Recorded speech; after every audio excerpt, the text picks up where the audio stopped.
Bienvenidos a esta nueva edición de Cerrando las Puertas al Enemigo, el segmento que se edita en este programa que dirige Luis Espinal, Abba, Padre. Estamos tratando, como recordarán ustedes, el último de los fenómenos preternaturales que afectan a las personas, la posesión diabólica. Hemos estado explicando pues los 5 puntos para discernir cuando hay una posesión diabólica, porque son cosas que exceden, de lo que se trata es de ver si hay algo que excede lo meramente psicológico y lo meramente psiquiátrico, si se trata de un fenómeno que no tiene explicación natural. Hablar lenguas desconocidas, que el interesado no conoce para nada, o interpretarlas, el conocer cosas ocultas, pues movilizar cosas a distancia, levitar,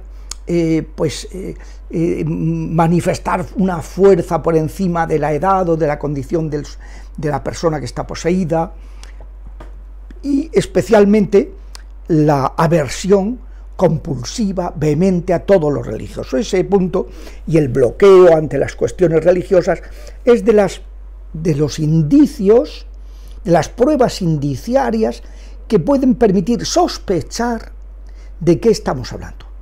Una sospecha fundada que nos haga decir, bueno, aquí puede haber algo de tipo preternatural. Como hemos dicho, la afección psicológica o psiquiátrica y la posesión no se excluyen. Es más, es muy fácil que el enemigo aproveche la fragilidad psicológica de la persona para atacarla también de esta manera preternatural, o que provoque trastornos psicológicos la posesión, porque la persona pues le afecte y se vaya creando pues una perturbación que hay a veces errores de bulto en los que disciernen estas cuestiones, psicólogos o incluso sacerdotes, porque a veces pues, el afectado presenta cambios morfológicos, heridas, quemaduras al contacto con el agua exorcizada, que no tienen ningún tipo, las susodichas manifestaciones, que no tienen ningún tipo de explicación psiquiátrica. No me acuerdo, y lo que suelo contar, lo que sucedió cuando, a propósito de esta actitud racionalista que excluye toda posibilidad de que pueda haber algo que exceda, ¿no?, a nuestra capacidad de conocimiento material. Cuestiones que nos exceden, que son preternaturales, están por encima de las leyes de la física y por tanto pues son metafísicos, son preternaturales, fuera de lo natural. En Benedicto XVI, en su libro, el prólogo a su libro, Jesús de Nazaret, explica que han proliferado muchísimo estos científicos ficción, esos exégetas ficción, estos pseudocientifistas que con un lenguaje pseudocientífico tratan de justificar la exclusión de este tipo de fenómenos y negar la demonología, negar la existencia de los espíritus y bueno, pues es patético, ¿no?, como a veces se niegan las cosas más evidentes porque hay un prejuicio de base, un prejuicio que excluye todo lo que exceda las leyes de la física y por tanto, pues eso. Me acuerdo de estando en una reunión, pues uno de estos clérigos sabiondos, ¿no?, que cuestionó, decía, hombre, esto en realidad es casi todo psicológico, en una reunión de exorcistas. Y entonces pues le dije, oye, mira, con todo el respeto, pero yo te ruego que tu psiquiatra me explique. ¿Cómo va a explicar pues este tipo de fenómenos? Empecé a ponerle ejemplos. Claro, se vio en el ridículo más asombroso, pero es que no quedaba más remedio que decir las cosas con claridad. No se trataba de ridiculizarlo, sino de poner en evidencia que no tiene sentido ninguno y que eso no es científico.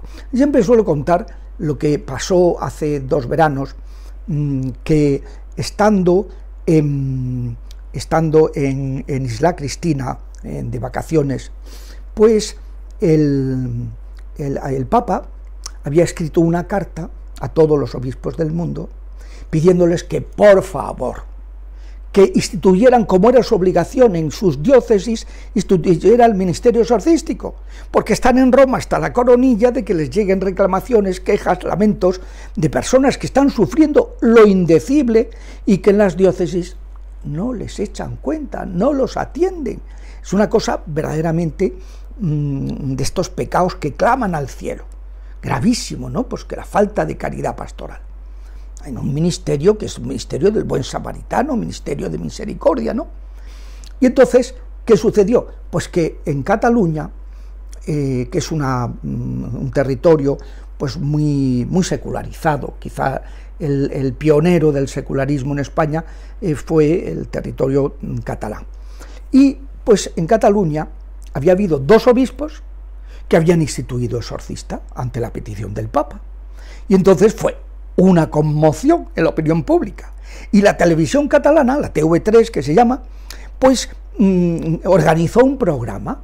Y entonces el yerno, uno de los yernos de estos familiares míos donde yo estaba esos días, este señor pues trabaja en esa televisión y les comentó a los que organizaban el programa: hombre, pues el tío de mi mujer pues es exorcista, ha sido exorcista mucho tiempo y tal, y puede, si os interesa, puedo poneros en contacto con él por si quiere atenderos y que intervenga en el programa este que estáis organizando. Esto les pareció estupendamente, me llamaron, les pregunté a qué hora era, me dijeron que era a las 7 de la tarde, yo a esa hora no tenía que celebrar la misa, era a las 9, y por tanto podía atenderlos estupendamente. Y así fue. Poco antes de las 7 me llaman por teléfono y me dice: le ponemos para que vaya escuchando y cuando llegue ya se pondrá en contacto con usted. Y yo en el teléfono iba escuchando, no veía las imágenes, pero sí escuchaba. Primero intervino un sacerdote que era de los recién nombrados, que vino a decir que, bueno, hombre, que él pues que era el primer sorprendido y que pues deseaba, esperaba que no tuviera que atender a nadie, que no fuera necesario. Yo decía, pues vaya tela, ¿no? Porque si el Papa pide que se instituyan los exorcistas porque es súper necesario, pues hombre, no es la actitud más adecuada. Pero bueno, como no tenía formación, se explica que recién nombrado pues estuviera desconcertado, incluso con un cierta inquietud, ¿no? Pues que esto inspira de entrada, si no conoces el ministerio, no tienes formación, te inspira miedo. A continuación intervino un psiquiatra, que luego pregunté: ¿y este señor quién era? Y me dijeron que era un hombre muy significado en contra de todo lo fenómeno religioso, etcétera, que estuvo interviniendo y diciendo que esto era una cuestión que inexistente, que se trata de un desdoblamiento de la personalidad y tal, y bueno, y me pasaron a mí. Entonces le dije al periodista: bueno, mire, antes de que usted me pregunte nada, yo quería hacer 2 aclaraciones. Una, que usted ha dicho que yo soy exorcista de Huelva, y mire usted, no, estoy en Huelva de vacaciones. Yo soy exorcista, he sido exorcista en Madrid, pero no en Huelva. Segunda cuestión, a mí lo que no me gusta es el intrusismo profesional. Mire usted, que un abogado se meta en cuestiones médicas, que un agricultor se ponga a pontificar en cuestiones biológicas, de matemáticas o de cosas que desconoce, que un señor pues que es médico se ponga a pontificar de cuestiones espirituales, religiosas, pues me parece muy feo, porque no sabe y está hablando de lo que sea. Yo no me voy a meter a hacer valoraciones de cuestiones psiquiátricas de los pacientes que vienen con un problema espiritual, además de las enfermedades que traigan. No, yo en eso no me voy a meter, y yo lo mandaré al médico, lo mandaré al psiquiatra, si veo que necesita una medicación, a un psicólogo, si veo que tiene unas actitudes que debe corregir para que le ayuden a ir enderezando esos sentimientos torcidos que están siendo una puerta abierta al enemigo, pero mire usted, yo no me voy a meter a psicoterapeuta o a psiquiatra. Y me parece fatal que ese señor que ha intervenido hace un momento y que me está escuchando, que si quiere decir algo que lo diga, pues que ese señor se dedica a pontificar sobre cuestiones que ha demostrado que desconoce absolutamente. Y empecé a ponerle ejemplos. Si una persona vomita una masa de barro tamaño calabacín, ese psiquiatra, ¿cómo me lo interpreta? ¿Qué tipo de desdoblamiento de personalidad? Como decía el padre Amor, ¿de dónde estaban las cadenas que ha soltado por la boca esa persona? Que tenía un encadenamiento y que al liberarse se materializaba de esa manera. O ese clavo de este tamaño que sale por su boca, ¿dónde estaba? Porque le hicieron y no tenía nada, porque tenía molestias en el estómago, le hicieron la prueba radiológica correspondiente y no había absolutamente nada. ¿De dónde ha salido eso? Si una mujer el día siguiente de su matrimonio, el sacramento destruye el hechizo y al día siguiente expulsa por sus partes 2 bolitas de gusanos vivos, este psiquiatra ¿cómo lo interpreta? Me dice el periodista, ascolti, si se pone usted así, pues le digo, no, que si no me pongo de ninguna manera. Lo que quería es aclarar que cada uno en su casa, y Dios es la de todos, cada uno tiene un terreno, y entonces pues que no tiene sentido ponerse a pontificar de cosas de las que no se sabe.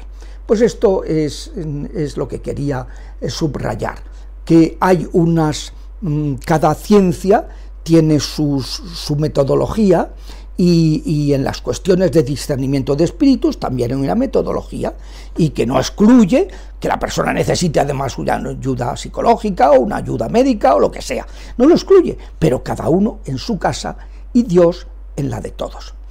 La semana siguiente, ya que hemos acabado estas 7 afecciones preternaturales, nos plantearemos por qué Dios permite todo esto tan tremendo, todas estas crueldades de los demonios.